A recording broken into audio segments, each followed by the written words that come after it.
गेल्या वेळेला महाराष्ट्राने आपल्या युतीचे 42 खासदार निवडून दिले नसते तर दिल्लीचं तख्त हे राखू शकले नसते. आता तीच वेळ आलेली की दिल्लीचे हे तख्त फोडतो, पहिल्यांचं तख्त आपल्याला फोडावं लागेल आणि मग आपलं तख्त तिकडे बसवावं लागेल.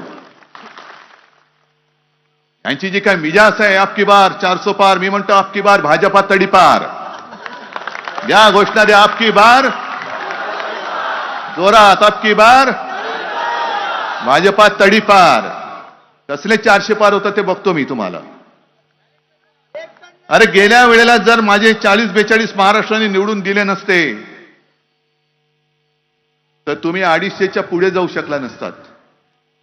आणि 2 वेळेला तुम्ही आमचा विश्वासघात केला. आम्ही हिंदुत्व म्हणून तुमच्या सोबत होतो, जरूर होतो, पण आमचं हिंदुत्व आणि तुमचं हिंदुत्व याच्यामध्ये जमीन आसमानचा फरक आहे. तुमचं ते हिंदुत्व आम्ही मानायलाच तयार नाही आहोत. आज हे सगळे काय आलेत समाजवादी विचाराची लोक, हे का माझ्याबरोबर आलेत? मुस्लिम लोक मोठ्या प्रमाणात येत आहेत, काय येतात माझ्याबरोबर? कारण आमचं हिंदुत्व हे घरातली चूल पेटवणारं हिंदुत्व आहे आणि भाजपचं हिंदुत्व हे घर पेटवणारं हिंदुत्व आहे.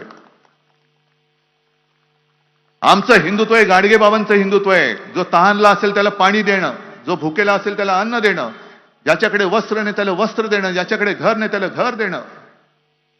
असं काही नाही की गाडगे बाबा देव मानत नव्हते, पण गाडगे बाबा ज्या वेळेला पंढरपूरची वारी असायची तेव्हा तिकडे जायचे गाडगे बाबा. माझ्या आजोबांनी त्यांचं चरित्र लिहिलेलं आहे आणि माझ्या जन्माच्या आधी सुद्धा आजोबा आणि गाडगे बाबांची वेगळी त्यांचे ऋणानुबंध होते, स्नेहसंबंध होते. माझी आई सांगायची, बाळासाहेब सांगायचे की गाडगे बाबा घरी यायचे पण ते घरात नाही यायचे, बाहेर बसायचे. आमचं दादरचं घर मला नाही माहिती तुमच्यापैकी किती जणांनी त्यावेळेला पाहिलं असाल, आता तिकडे सुरत टॉवर झालंय. पाठीकडे यायचे आणि सुनबाईला हाक मारायचे, म्हणजे माला की काय भाकर तुकडा असेल तर दे. आता गाडगे बाबा आले म्हटलं सगळे पण आजोबा वगैरे सांगा, अरे आत या, आतमध्ये नाही, मी बाहेर बसणार.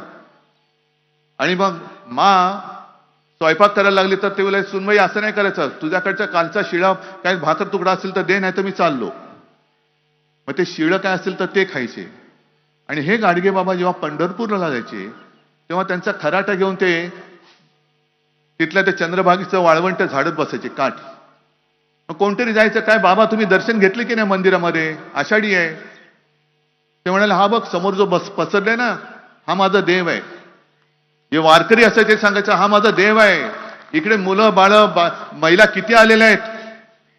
इकडे जर का साफसफाई नसेल, कचरा साठला तर रोगराई येईल, आणि जर रोगराई आली आणि ह्याच्यामध्ये काहीच घडलं